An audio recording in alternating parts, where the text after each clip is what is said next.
बिस्मिल्लाहिर्रहमानिर्रहीम, अस्सलाम वालेकुम।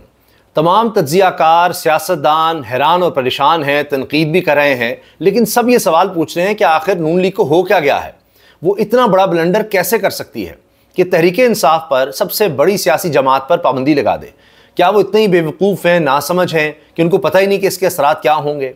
ठीक है कि इस वक्त उनको नज़र आता है कि उनके लिए ये एक सर्वाइवल की शायद जंग हो कि तहरीके इंसाफ जिस तरह से आगे बढ़ती चली जा रही है, इमरान खान की मकबूलियत है, तो उनके पास कोई रास्ता नहीं बचा कि वो तहरीके इंसाफ पर पाबंदी लगा दें, इमरान खान के खिलाफ आर्टिकल 6 लगा दें और इससे शायद वो कुछ बेहतरी ला सकेंगे। लेकिन एक और भी रुख है इस सारे किस्से का जिस पर ज़्यादा बात नहीं हो रही, और वो ये है कि कहीं नून लीग सियासी शहादत तो नहीं चाहती, क्योंकि ये नहीं हो सकता कि उनको ना पता हो कि आलमी सतह पर इसके क्या असरात होंगे। अक़वाम मुत्तहिदा की इंसानी हुकूक के वर्किंग ग्रुप की तरफ से पहले ही रिपोर्ट आ चुकी है, अमेरिका में पहले ही करारदाद आ चुकी है, यूरोपीय यूनियन की तरफ से आ रही है, ये तो आलमी सतह पर है।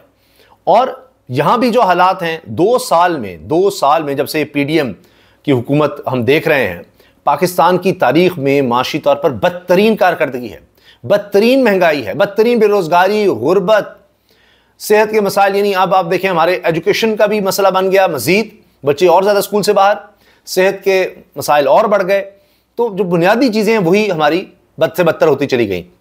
अब नून लीग क्या सियासी शहीद होना चाह रही है कि कुछ ऐसा माहौल बन जाए कि उनको निकाला जाए और वो कहें देखें जी हमारे तो चलने ही नहीं दिया गया, हमसे मुश्किल फैसले करवा लिए गए थे और अब बेहतरी आने वाली थी और बस सब कुछ ठीक होने लगा था तो हमारे साथ ये हो गया।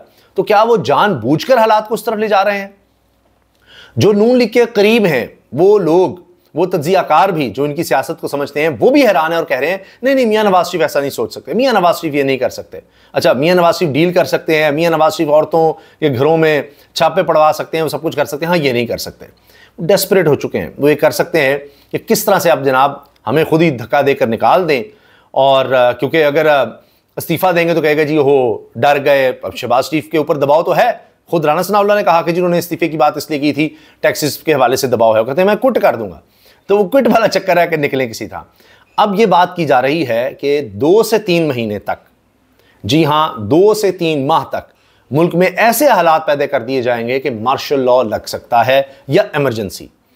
अब कहा जाएगा जी जजेस हमें काम ही नहीं करने दे रहे, हम किसी को गिरफ्तार करते हैं वो जमानत पर रिहा कर देते हैं, वो छोड़ देते हैं।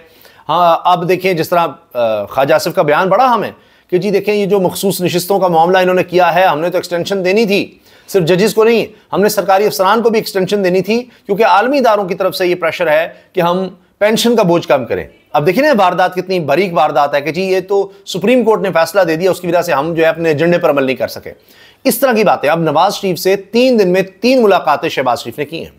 और खबर सुनते जाइए कि नून लीग के अपने सीनियर तरीन रहनुमा, जिनकी तादाद कम से कम 10 से ज्यादा बताई जाती है, 10 से ज्यादा, वो इस वक्त नून लीग की पॉलिसी से खुश नहीं है। ये जो मरी में इजलास होना था और जो फिर मुलतवी किया गया, उसकी वजह यह है, अंदर की कहानी यह है कि वो कहते हैं जी जो करना नवाज शरीफ साहब खुद कर लें, हमसे क्या मुशावरत करनी है, उनकी जो मर्जी है, उनकी बेटी की मर्जी हो, वो जो करना चाहते हैं करें, हमारा उनसे अब क्या लेना देना। वो तो बस ऐसे ही बुला लेंगे, एक मीटिंग होगी, बाद में उनकी जो मर्जी उन्होंने कर देना है। क्योंकि सीनियर रहनुमा समझते हैं कि हम पहले भी समझाते रहे, बहुत ज़्यादा गलती हुई। मियाँ जावेद लतीफ़ देखें क्या बातें कर रहे हैं, ख्वाजा साद हबीब सनम जावेद के हवाले से क्या आवाज़ उठा रहे हैं कि जी औरत है, माँ है, छोटे छोटे बच्चे हैं, जाने दें, बस छोड़ दें। मरीम साहबा ये करने को तैयार नहीं है। और मियाँ जावेद लतीफ़ कह रहे हैं जी हमसे ये सब कुछ करवाया गया, ये जो अरेंजमेंट के तहत हुकूमत है और बड़ा गलती होगी हमसे, ये अदम एतमाद नहीं लाना चाहिए था, फलां की वजह से आ गया। ये सब बातें आप नोट कीजिए। पीपल्स पार्टी क्या कह रही है? खुर्शीद शाह साहब ने तनकीद की है, रज़ा रब्बानी ने कहा है कि ये बिल्कुल गलत है, PTI पर पाबंदी नहीं होनी चाहिए। अब उनकी वजह से हुकूमत कायम है, पीपल्स पार्टी की वजह से। खुर्शीद शाह का मैंने आपको बता दिया। फरहतुल्लाह बाबर आप देखें, उन्होंने बड़ी तनकीद किया कि जी ये तो आमरीत के दौर में होता है, ये गलत है, ऐसे नहीं होना चाहिए, सियासी पार्टी को इस तरह से बैन नहीं करना चाहिए। जो पंजाब में उनकी लीडरशिप है, हसन मुर्तज़ा, वो कह रहे हैं कि जी ये तो आमरीत में होता है, सियासतदानों को सियासी तौर पर जवाब देना चाहिए। अच्छा, उनके अपने लोग देखिए, खुर्रम दस्तगीर साबिक़ वफाकी वजीर, सीनियर नून लीग के रहनुमा, वो कह रहे हैं जी अता तारड़ ने आगे प्रेस कॉन्फ्रेंस की है, वही बता दें किसके कहने पर की है, कौन उनको कह रहा है। तो क्या अब ये नून लीग के कहने के बगैर हो गई है, यानी किसी और ने कह दिया है? क्या ये सब एस्टैब्लिशमेंट पर डालना चाह रहे हैं कि जी वो सारे फैसले हमसे वो करवाते रहे? कहीं जुडिशरी पर डालना चाह रहे हैं कि जी उनके खिलाफ हम एक पूरा महाज खोल दें, ऐसा कर दें कि सुप्रीम कोर्ट ही हमें घर भेज दे, ये कुछ कर दें, तो एक टकराव की तरफ जाएं कि हमें किसी तरह कोई सियासी शहादत मिल जाए, वो भी मिलना मुश्किल है, लोग उस चीज़ को भी समझ आएंगे।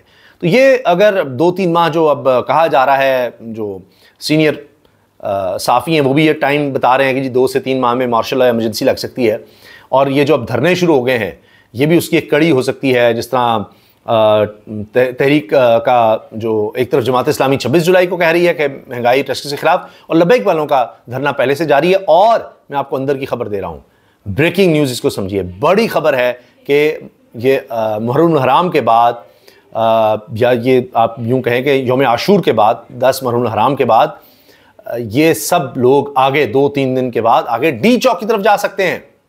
और ये तादाद सिर्फ ये नहीं कि वो सैकड़ों में थे जमात इस्लामी के लोग जो फ़लस्तीन के एहतजाज कर रहे थे, ये हज़ारों में हैं, हज़ारों में हैं, बहुत बड़ी तादाद में हैं। पुलिस इनको फैसिलिटेट भी कर रही है, अभी तक वो तसादुम की तरफ नहीं जा रहे, उनके साथ नारे लगाते हैं, और ये तादाद हज़ारों से बढ़ भी सकती है। ये मैं आपको अंदर की खबर दे रहा हूँ। तो ये सब हालात किस तरफ जा रहे हैं, और अभी तक नून लीग ये भी नहीं फैसला कर रही कि अच्छा क्या करना है, मुज़ाकरात करने नहीं करने। वो पता नहीं चाहते हैं कि ऐसा माहौल हो जाए, डी चौक में आ जाए, सब कुछ बंद हो जाए, और जनाब कुछ ऐसा माहौल बन जाए कि ये तो हुकूमत ही चली गई, ये तो हमारे साथ बड़ा जुल्म हो गया, ज़्यादती हो गई। क्योंकि देखिए ना, खुद कह रहे हैं कि इमरान खान को तो जनाब देखिए मकबूलियत मिल गई, मजलूमियत का उसको मिल गया वोट, और लोगों के साथ हमदर्दी, और ये हो गया वो हो गया।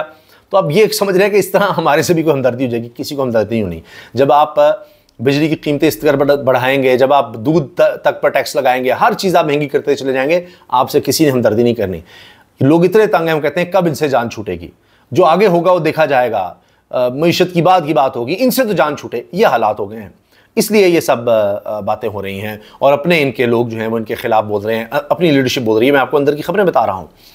जुल्फी बुखारी, कहा जाता है कि जी ये जो अक़वाम मुत्तहिदा की तरफ से, उनके वर्किंग ग्रुप की तरफ से जो रिपोर्ट आई, जिसमें कहा गया पाकिस्तान में इंसानी हकूक़ की खिलाफ वर्जी हो रही है, इमरान खान के खिलाफ जाली झूठे मुकदमात बनाए गए हैं, इमरान खान के खिलाफ केसेस बनाने वालों के खिलाफ कार्रवाई की जाए, इसका मदावा किया जाए, तो इसका सारा मटीरियल तैयार होना, या यहाँ तक कहा जाता है कि अमेरिका में जो करारदाद आई कि इलेक्शन जाली थे, झूठे थे, सब गलत था, तो उसमें भी जनाब ओवरसीज़ पाकिस्तान का हाथ है। और यहाँ जुल्फी बुखारी कह रहे हैं कि इन्होंने तो मेरा काम बड़ा आसान कर दिया, हमने तो इनको साबित करना था फाशिस्ट हैं, ये इंसानी हकूक़ की पामाली कर रहे हैं, सब गलत कर रहे हैं, इमरान खिलाफ केसेस गलत कर रहे हैं। इन्होंने ये कहकर, खुद ये कहकर कि जी हम पाबंदी लगाने जा रहे हैं।